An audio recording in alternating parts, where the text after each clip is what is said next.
Yes, good evening, everyone. Thank you for tuning in with us, the Cleveland Brits podcast, your non-stop shop for all things Cleveland Browns week by week as we take you through what is no doubt, gents, going to be another backwards and forwards season. Just going to take a trip through of obviously Sunday's game, the 18-13, I think it was in the end, win over the Jacksonville Jaguars over in Florida. And then, taking a look at what's coming up, the Giants, Commanders, etc. And then sort of like into what our topic is for the week. What does good look like as we get into the as we get into the season, looking at these next games as kind of a yardstick, and then we'll move on into a bit more of the NFL entire as well. We'll go a bit more general, gents. I think it's a little too early to be so confined to what is essentially just two performances and a hell of a lot of bad PR. So with that in mind, I've got a full slate again tonight. Shaun, obviously big week for us on a sporting front, but mainly from a Villa perspective. You must be a happy camper today. Yeah, absolutely, mate. Yeah, I'll have more of that every Tuesday and Wednesday for the next few weeks, mate. That'll be lovely, wouldn't it, after a good performance? But yeah, in terms of the oval-shaped ball, mate, much better week. Looking forward to a little bit more to talking about it this week compared to last week, mate. It's fair to say. Fantastic. Yeah, I tried TNT Sports Goals Extra, which I think is like the Champions League bastardization of Red Zone. It just does not work as well. It's definitely something to be desired. I think that might just be the way in which the games are taken anyway. But I've got to make the most of that £31 a month subscription somehow. Owain, obviously. Not the same in your case, obviously, on that front. But how's your week been, general? Yeah, not too bad. Not too bad. Busy with playing football, but other than that, yeah, it's been tidy. Yeah, is the 100% streak still on? Or it's not? No, unfortunately, we did lose. Well, we've lost our last two league games now. One against the champions from last year, which are actually in the Conference League this year, and then we lost again on the weekend to a team that we wouldn't have liked to think that we would lose to. So yeah, time to bounce back tomorrow. It's all right. It's very Cleveland Browns-esque. That's pretty much what we're talking about today, pretty much. But yeah, we digress.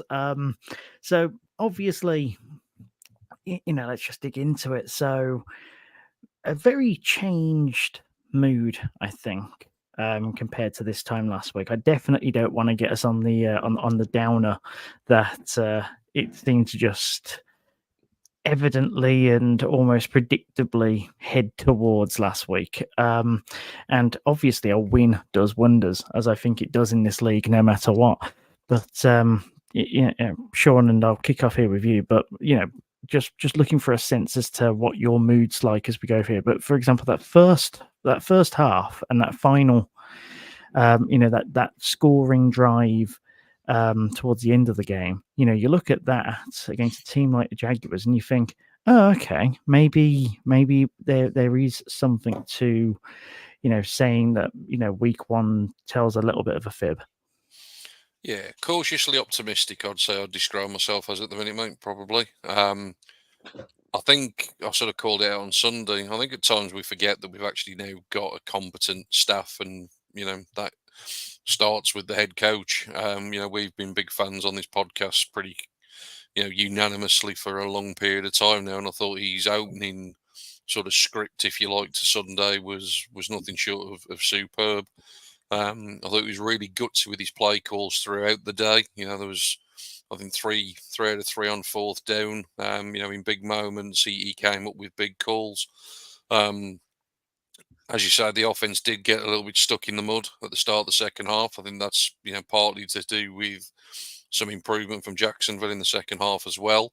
But when the game was on the line and it probably felt as though it was slipping away, as you say, they were able to put a nice drive together towards the back end of the game, which was really nice to see. Anything I think was going to be an improvement from week one. We need to be honest; it was a very, very low bar for them to overcome. But as I say, I think cautiously optimistic. You look at the way that the fixture list pans out. A couple of nice games back to back now, where you'd think they've got a good opportunity to build on that.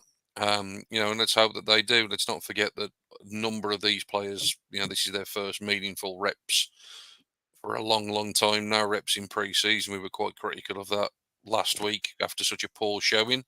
So I think you could expect some growing pains, but certainly, mate, like I say, a lot more optimistic. Like I say, cautious optimism from me that things certainly aren't as bad as they probably felt after the end of week one. Yeah, would you say that? Would you say this has almost ratified the thought that players need those reps for, at the very least, the final preseason game? A drive or two in the final preseason game, just to get their eyes suited back towards live game reps. Yeah, I think it's a very difficult one. I can understand the rationale as to why people don't play. We've seen a number of injuries. We've picked up a few. Thankfully, outside of probably David Njoku, nothing too major in terms of the actual player and the sort of role that they play on the team. There's a lot of the sort of fringe players, if you like, that have been in the rotation that we've lost. But obviously, across the league, there's been some huge ones, hasn't there? So you can understand. Massive. You can understand people being protective of the players. So I do get it from that perspective. I just think that this team feels very much as though it should be in win now mode. And it's a big risk to almost go into the first 2 or 3 games of the season, almost treating those as a little bit of a pre-season. I do wonder if the fixture list had worked differently. If you imagine we had, Baltimore, Pittsburgh, and Cincinnati, for argument's sake, 3 divisional games off the bat to start the season, we may have seen a different approach in the pre-season. Potentially sort of like playing the odds and looking at the way the fixtures panned out. Maybe it was a calculated gamble that they thought it was worth taking, and as long as the trajectory continues to be positive, I suppose all will be well that ends well. Owain, what's your general mood? Coming out. I mean, Shaun's the optimist of the group, so I imagine that you've got something that's, I mean, I would say a little more reserved, but we're only talking cautious optimism here, which is probably as reserved as we get from Mr. Blundell. So, where are you at? I don't know what to think of it, to be honest. Like, watching the game Sunday was obviously a very clear improvement from the week before. I think that was plainly obvious. I think they made a bit of hard work of it at times. I think it's fair to say. I think. Oh yeah, it was a Browns win. Yeah, definitely, and I think like they should have made lighter work of it than what they did, and I think I would expect them to do that this week. The defense looked really good. I think the problem with the defense last year, obviously, that a lot of people said they didn't travel well enough, and they had a few ropey performances on the road, but I thought they were really, really good. I think you could pick out a few really good performances from the defensive side of the ball. Last week, JOK, Jordan Hicks in a linebacker room that we probably said there was a weakness of the defense going into the season. I thought they were phenomenal. I thought the corners, all of them, like I didn't actually realize till today that Denzel Ward only played 12 snaps on the weekend. That actually surprised me when I heard that. Because anytime the ball was sort of thrown towards the boundary, it seemed to be Denzel breaking it up. But I think that shows that Cam Mitchell came in, played a good amount of snaps and didn't look out of place at all, which is great news considering, he's still a really young player, 5th round pick out of last season's draft. So there was some real positive signs from the defense last week. I think the offense did enough to get through a game and score enough points. I think Jerry Jeudy continues to impress me personally. I think he's getting open a bunch, and I sort of said before the season that he was the one on offense that I was looking forward to watching the most, and I thought that he was gonna top 1,000 yards this season. And I think, early signs are really positive in that regard. And I think if Watson can carry on, looking his way, he's just going to be open a bunch, in my opinion. So that was positive. Watson himself looked a little bit better, which is what we needed to see. I'm not buying all the hype from from Oh, of course not. Nor should you. There was yeah, there from was a there was loud hype after the Dallas game. yeah, and listen, it's a very, very loud minority of this fan base, I would say, that are continuing to bump up how he's played, or devoid him of any blame when there's blame to be put on him. I think it's a very loud minority, but I think he was better. But again, like Shaun said, the bar was so low after week one. I think it's quite hard to gauge where that performance Yeah. stood on Sunday. So yeah, it'll be interesting to see going into these next two games, which are obviously vital for them going forward. Yeah, and that leads me on quite well into what I've put for today's topic. What does good look like? I feel like it's almost as if for me, I feel like Sunday is week one in a sense. We're currently at 500. You've got 2 games to get yourself in before the schedule turns a little bit more again, at least on paper. And this is the time now where we need to really have an impact. I think we all said, 3-1 out of the first 4 games, apart from Shaun, who obviously put 4-0.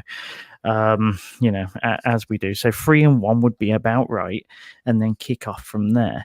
So, looking at that before we get into it, though, for me, just looking back at the mood of it again, it's that cautious optimism. For me, Watson didn't throw the game away, right? And I think that this was something of which we spoke about. I mean, he tried at one point, but he didn't throw the game away. He didn't go into pressure as much, apart from towards the end. I felt like we got the running game back to some semblance of normalcy, whatever normalcy looks like in a non-Nick Chubb world. Deonta Foreman had 14 carries. Jerome Ford ended up with 91 yards off only 7 carries. And that sort of insistence on the run is something that I quite like. I wish that we'd kept with it a little more in the second half. But I look at Sunday and I think that was a very Browns performance. Both good and bad. And if we can not shoot ourselves in the foot on offense, and our defense can provide 80% of that week in, week out, then we've got a good chance of winning more than we lose and getting into the playoffs. So cautious optimism, but obviously we're looking at what does where are we going to be after week 4, for example. The Giants and the Commanders, definitely yardstick games. On paper, we should be absolutely giving them both hell. We're 6.5 points on the spread over the Giants. Just made that pick myself. So they've started 0-2. They are the first team to ever score 3 touchdowns in a game, not concede any touchdowns, and lose.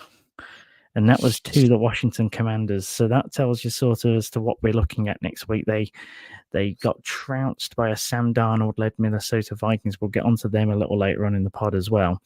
But from you both, and Owain, I'll kick off with you this time. What is one thing that you feel that you need to see to be able to say, yeah, this is good. Like this is a team that I can believe is going 10 games, 11 games winning? Probably a continuation of the improvement that we saw on offense. I think obviously it's an easy answer to give, but Watson needs to carry on to look better. I think the offensive line have got a big game in front of them on Sunday, because that that Giants defensive line is really good. It's got a bunch of talented players on there. So that's where I would go, because I think the defense is going to continue to perform at a high level, and I don't think we've really got to worry too much about them.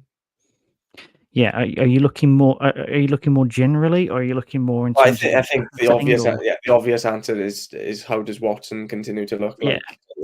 It's going to sound really boring because it's an answer we've been given for ages. Yeah. But it is the obvious one, and I think without him continuing to improve, then that's going to put a ceiling on how far we can go, in my opinion, this season. Yeah. Especially until Nick Chubb's back. If Nick Chubb comes back and shows he's still Nick Chubb, then that changes things a little bit, especially how the NFL in general seems to be changing this season. I think that would change things a little bit, but until we know what he looks like coming back, I think the evolution of Watson and how he continues to be the most important and the most obvious thing that we need to see going forward. Shaun, I mean, we've taken entire offense off the board, so you've still got a lot to play for here. I think for me, it's just cleaning up penalties. That's what I want to see now. I think you almost can excuse, to some extent, week one. We said, obviously, lots of players playing for the first time, lack of cohesion, new coordinator, etc., etc. You then almost give them another pass because you're then on the road, crowd noise, etc., etc. This weekend at home, we can't afford to have as many penalties. We're not good enough as it stands to overcome, 1st and 15, 1st and 20 with regularity. An interesting thing I've been listening to this week is a sort of thought process, and there may well be some legs in this that potentially, because the amount of sacks that we did take in week one, it was almost maybe holding became a bit more acceptable in week two, if you like, to actually sort of just, if you're going to give up the play, you may as well give up the penalty as opposed to getting the quarterback, sort of hit. Yeah. But, there comes a point where we need to, be ahead of schedule. We need to stop putting ourselves behind the chains. We've all said about, playing a clean game and not sort of causing those self-inflicted wounds. That, you look at the back end of the first half on Sunday just gone.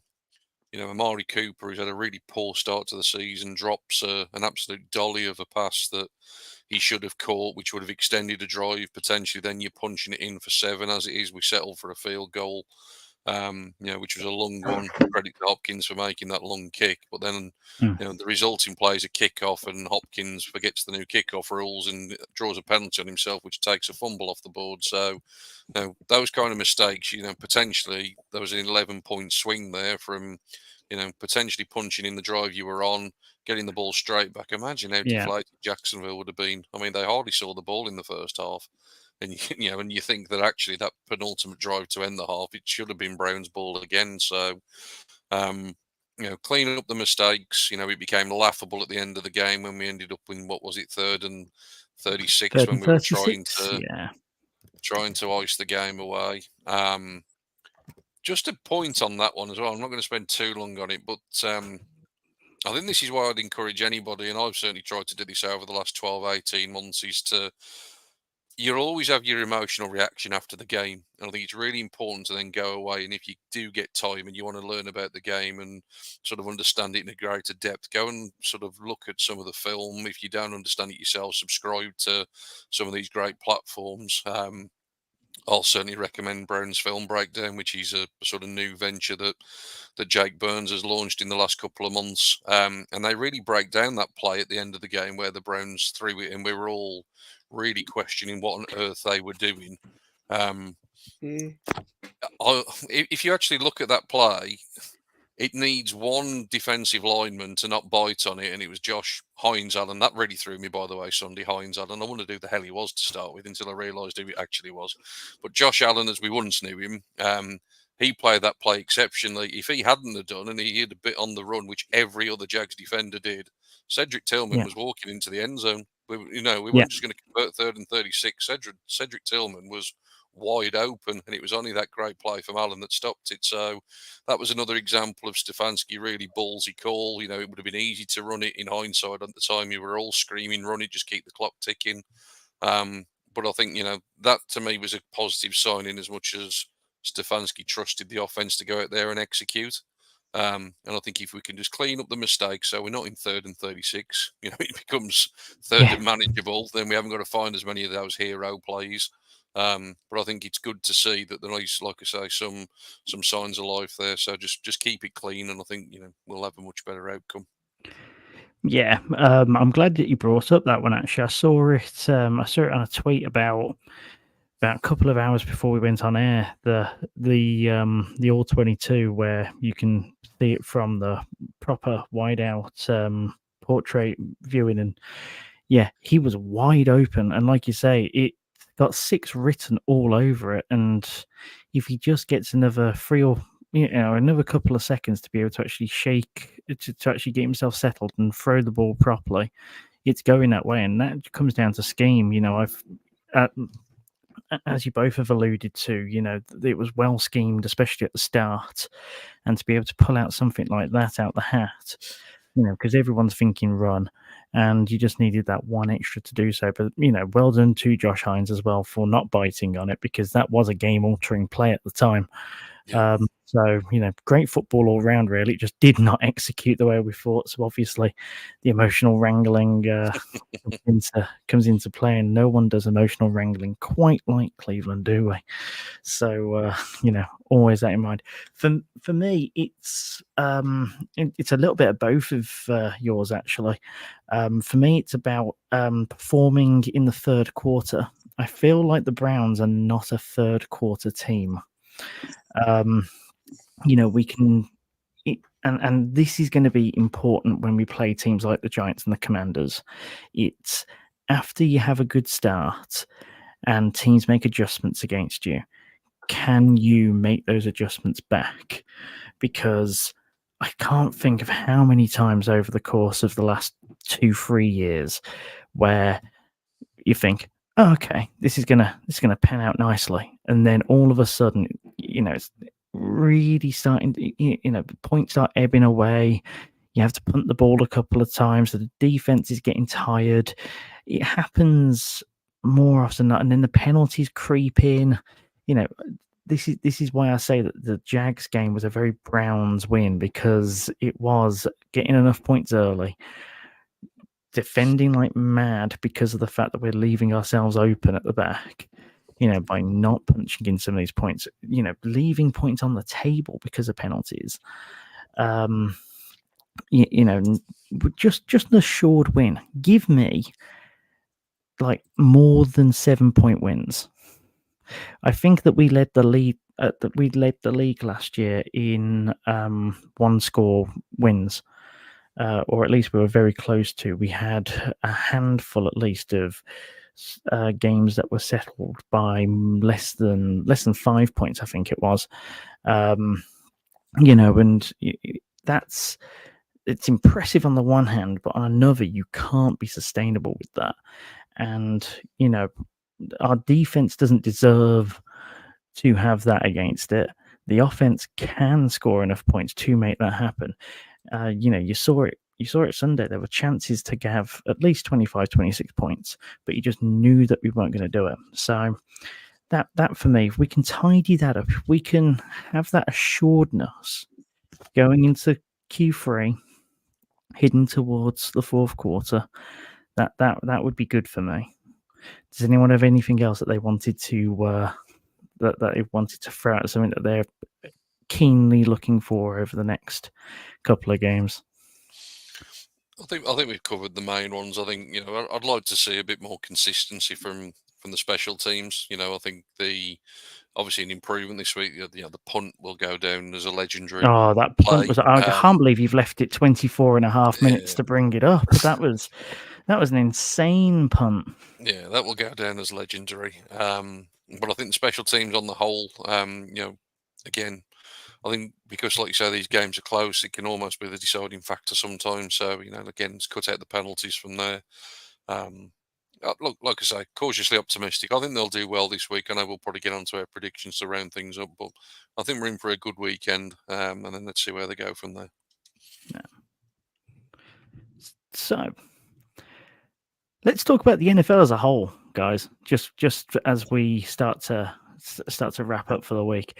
I don't know about you guys, but I feel like the NFL this season is just a little chaotic to start. Shaun, you alluded to it earlier in terms of the injuries. One of my fantasy teams is already destroyed. Like, it's week 3, and my 101 is on IR. My third rounder is on IR. They're both running backs as well. And my second rounder is Travis Kelce, who seems to be on IR in the eyes of Patrick Mahomes. So, let's throw in the fact that the Baltimore Ravens are 0-2, for example, as well. The fact that Sam Darnold is 2-0. The fact that the New Orleans Saints are 2-0. The fact that Dallas have, probably gone back to parity on points difference after smashing the Browns and then losing by about 25 plus to the Saints. I mean, is there any sort of like explanation as to the wildness? In fact, can anyone even think about the last time that the league was this wild to start? Because I've tried to do power rankings and everyone ends up 16th for me. I think for me, I think it's one of those things. We almost seem to forget it probably every year. It seems every year you never really get a grasp of how teams are until you get 4 to 5 weeks in. What I think I would say is there are some teams that you probably had a decent handle on before and that you probably feel still quite good about. I think the Broncos look really poor. They're The going ones that look bad are bad. Carolina look awful. The Yeah. Giants don't look particularly great.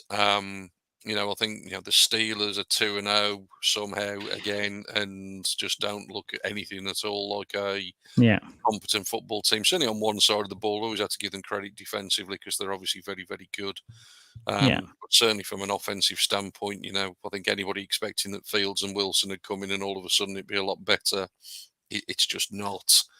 I think we've sort of said for a while, haven't we, as well, in terms of our own division. I think we've got that used to all of the teams around us seemingly coming out at the end of the season with a winning record. It's just a case of what order do they finish in. The Ravens, to me, I would have big concerns as a Ravens fan at the minute. I think that reshaped offensive line looks really, really poor. Derrick Henry, I didn't particularly think was a great piece of business when they made it, and he looks like the old running back that he is. Yes, he's still big, he's still imposing. I'm sure that no doubt he will rip off the odd long run here and there. He doesn't seem to fit, does he? Because that would imply a true dedication to the run, and you feel like that's not what the Ravens are about. Yeah, I thought it was a strange piece of business, and again, it hasn't been a good start. Justin Tucker seems to be losing his once unflappable accuracy, and certainly from distance. I think his record, in recent times, is quite poor. And I think there's just a lot going on with the Bengals. I'm trying to focus on our own division primarily. I think in terms of the Bengals, a lot of this stuff that's off the field in terms of contracts not being signed, contracts not being offered. We said there would come a time where they had some difficult decisions to make because you couldn't pay everybody at the same time. But they seem to be making an absolutely monumental cock up of it. The best thing for me about the NFL, and I've seen this a few times this week, is and I can understand to some extent the reasons why, but you've got Bengals fans sort of quite pleased with the fact that they've only got and lost by a point on a walk-off field goal at Kansas City and almost taking a bit of a moral victory. And that's all well and good. But the reality is you can go and blow a team out like Dallas did to Cleveland in week 1 and then get walloped yourself the following week. Ultimately, the Browns and the Cowboys are both 1-1 now. Doesn't really matter how you get there. Fundamentally, it's about getting the results at the end of the day. And, I think for both of those teams, to start 0-2 is pretty disastrous, really, considering what their ambitions would probably be. They're certainly not out of division contention or anything like that, obviously far from it. But certainly when you think about what these teams want in terms of first round buys, home field advantage, it's a long way already away from that. You know, they've already got two of them with a loss to the Chiefs. That's going to be obviously difficult to overcome. So, you know, I don't think it's been as crazy as we probably feel that it has. You know, but I think fundamentally, it will start to settle down in the next few weeks, I'm sure. Yeah, definitely. Owain, anything which you want to speak to that on? Because I mean, the Ravens is definitely one. If you look at the list of 0-2 teams as well, I'll read the list out. There's a couple on here that I certainly didn't expect, and then when you think about the fact that historically 11.5% of teams at 0-2 go through to the playoffs, there are, you know, there's a number of teams that I had down here as potential playoff caliber, and according to the numbers, only one of them's likely to get in. You know, Baltimore, Cincinnati, Jacksonville, Indianapolis, Tennessee, the Rams, Broncos, Giants, and Carolina. I think that's kind of like in order of how I would expect them to go in terms of playoff likelihood. But you know, there's quite a lot there. There's quite a bit of chaos in the middle. But is it just, you know, things coming out in the wash? Is it a case of things coming out in the wash early, or is it a case of it's all too soon anyway? It's hard to say, isn't it? Like, I think if you're looking at it like Browns fans, I think we've seen things, you know, with a lot less chance of happening against us in the past. Like when we lost to the Jets, when there was like 0.01 chance of us losing. So it wouldn't surprise me if the Bengals and Ravens both made the playoffs from this position, to be honest. I think out of the two of them, I don't know. I just think it'd be hard to see the Ravens not making the playoffs just because of historically them being so strong, having Lamar Jackson. But I think Sean's right. I think the addition of Derrick Henry was, you know, a net negative for them. I believe, because, like you said, Josh, I don't think he's a good fit at all.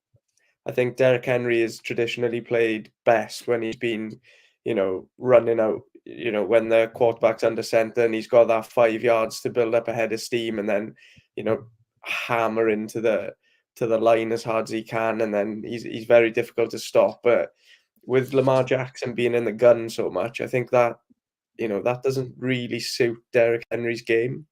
No. Not someone that's going to be patient and see the gap and hit it like Nick Chubb does. He's definitely someone that needs that head of steam. And I think, to be honest, when they signed him, I thought back to when we played the Titans. I think it might have been 2 seasons ago. I don't think it was last year, but I think it was a couple of seasons ago. And I remember us all being really scared that we were going up against the Titans and Derrick Henry, you know, would have his way with us. I remember watching that game and thinking, poor, he looks like he's, you know, maybe not hit the wall yet, but he's hitting it soon. And yeah, I think they took a big risk in investing in him as much as they did this summer. Not so much that they've paid him loads of money, but having that importance in the offense and not having a bunch of good wide receivers to be able to throw the ball about. I think that was a mistake on their behalf.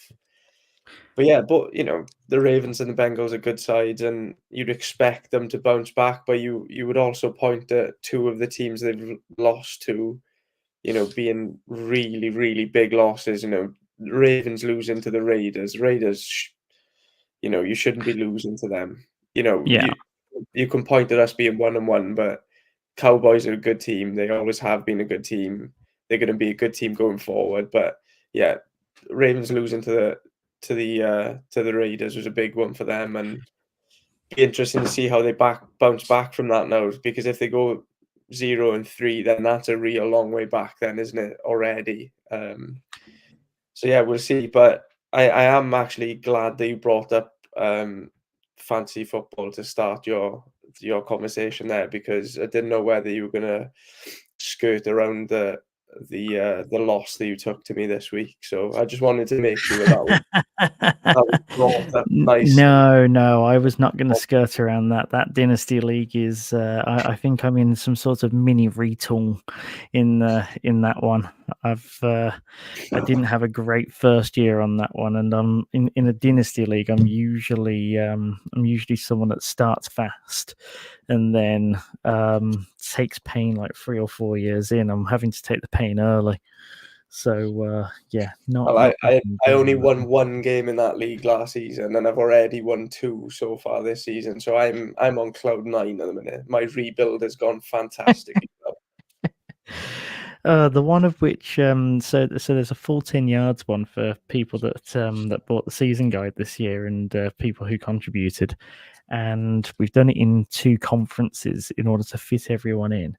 My fiance is in one of the conferences and I'm in the other. She's 2-0 in her first ever foray into the fantasy world, and that's the league that I've got Christian McCaffrey and Kelsey and Pacheco. So I'm 0-2 with my 3 biggest players just being no-shows. And I wouldn't mind, but my IR was already full because I made tactical decisions to put players like Hawkinson and Pearsall on my IR to stack my bench for down the line. So my season's got off to a great start. I was just looking to see as to who the Ravens are playing this week, and it's the Cowboys at the Cowboys, and the Cowboys are obviously looking for a big old response themselves. So that's going to be a humdinger of a game. Yeah, I'm not sure who the Bengals have got for the next few games, but I know the Ravens and the Steelers have got a few tricky games coming up. So you would hope that there's a few losses involved in our division over the next sort of 2-3 weeks. And then if we Bengals have got the Commanders for their next one. So I mean, considering their points against the Patriots. Yeah, you would think the Bengals should be good the next 2 weeks. The Bengals have got the Commanders and then they've got the Panthers, so you'd imagine they'll bounce back. But the Ravens, as you say, Owain, they've got Cowboys this week. The week after they're at the Bills. So 0-4 is a distinct possibility. And when you see I spoke just now about the Ravens and historically being good, and they've obviously got a bunch of talented players on their team. But when you see teams going 0-3, 0-4, you start to see cracks emerging from within locker rooms, and you start to see discontent happening. Things like when we saw Beckham Jr.'s dad tweeting, and all of that nonsense starts to filter into the media and starts to filter into the team itself, and then things can go downhill really, really quickly. So they need to bounce back probably this week, and if they don't, then trouble can start to ensue, and that would be perfect for us, really, because they would have gone into the season as favourites to win the division, I'm sure. Yeah, just looking at that, and all of a sudden, there's a chance of us being top of the division by the end of week 4. That's tasty. And the Ravens being 0-4. All of a sudden, I'm enjoying the way this is panning out. But having to rely on the Cowboys after last week seems to be nothing but a distant thought. Right, I tell you what. Let's wrap this up with a couple of prediction style questions for you both. So, as I gave you the list earlier, those 0-2 teams, apparently only one of those teams usually goes through. Could be up to 2, I suppose. But Baltimore, Cincy, Jacksonville, Indianapolis, Tennessee, the Rams, Broncos, Giants, and Panthers. Which 1 or 2, as of this moment, go through to the playoffs in January?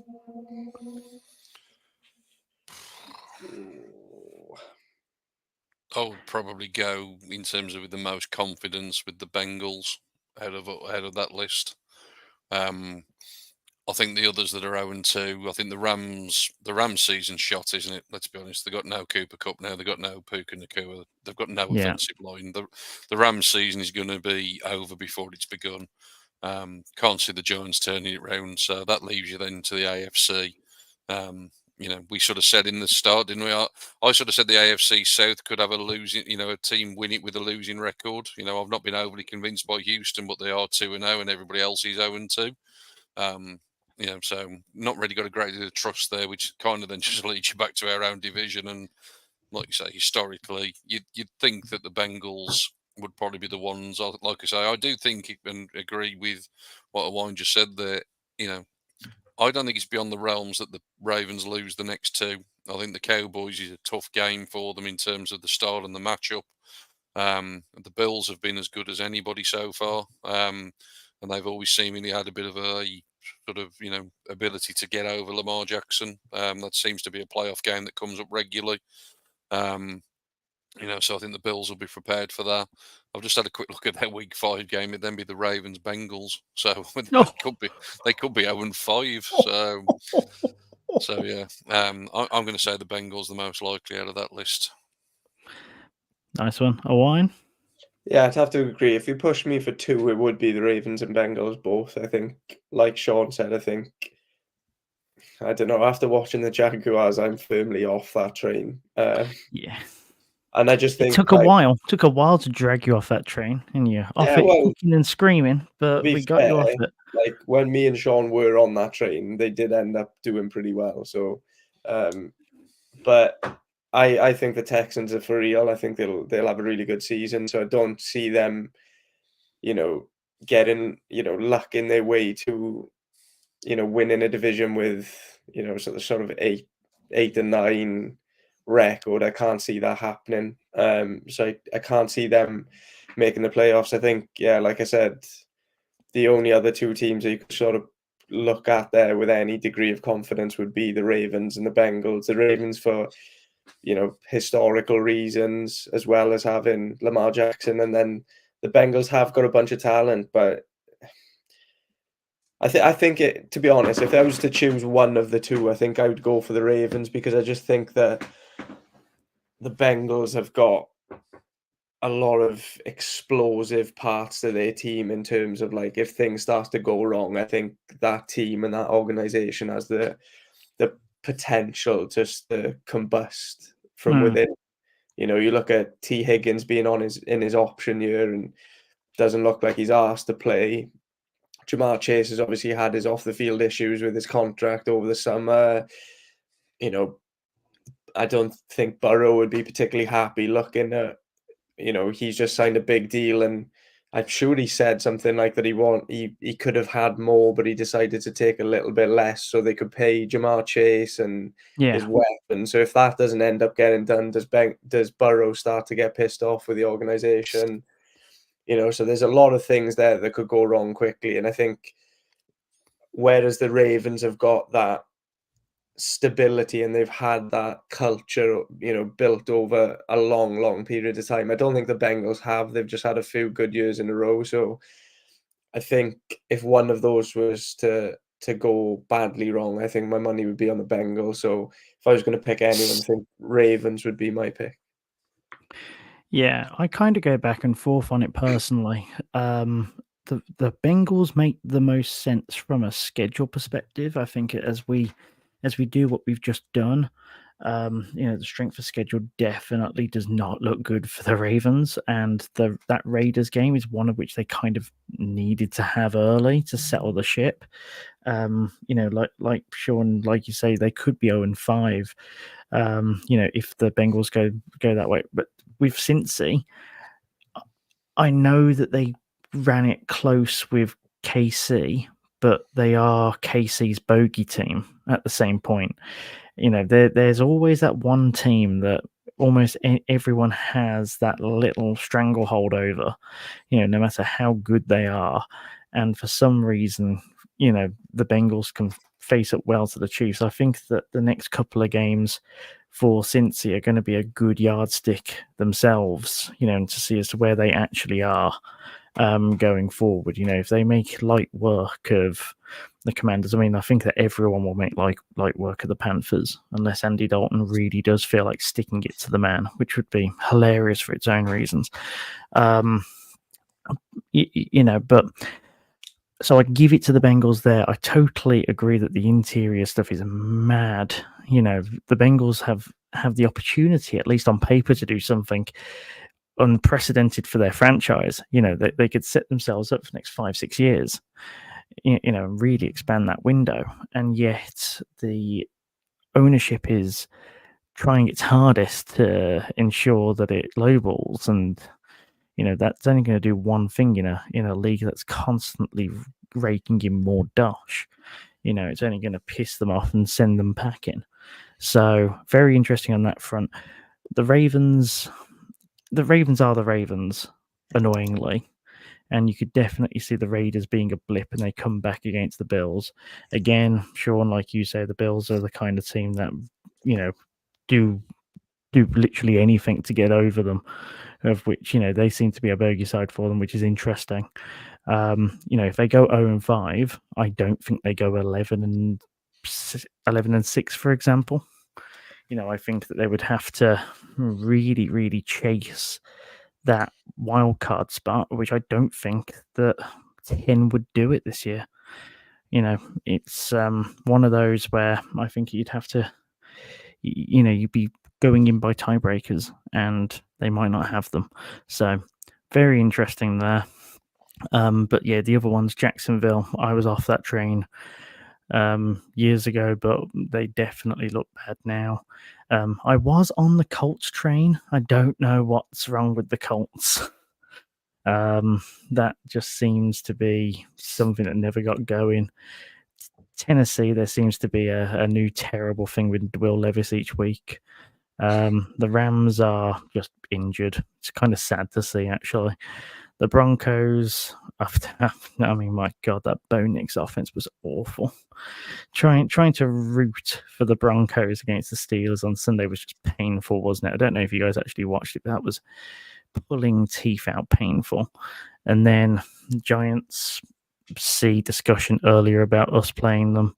I've got to entertain the Big Blue UK podcast in about an hour and a half. That's going to be entertaining, to say the least. And then the Andy Dalton-led Carolina Panthers. Yeah, enough said. Right, boys. Predictions for Sunday. I want a score line, please, off both of you. Shaun? Browns 27, Giants 10. Nice. Owain? 24-14 Browns. I've got 24-13, actually. Yeah, so close. Field goals rather than touchdowns being more likely, I think, with that defense. But I mean, if that's the case, then we're doing what I want us to do, at least, and actually be a bit more comfortable. Let's hope that the heart rate is a little better for us and for the rest of the listeners here, because that would be nice to not have a heart attack and have to run around the flat shouting all sorts of obscenities at 9:25 at night. I think my neighbours would appreciate that from me, at the very least. Shaun and Owain, thank you very much again for your Thursday evenings. Shaun, you may now go to the pub. I'm currently watching inning 6 of the Guardians playing the Twins, hoping to see us get into the postseason with the baseball. And until next week, folks, let's hope for a good old Browns win to talk about next week. Thanks very much, and goodbye. Wow, what a struggle. The way it should be, I guess.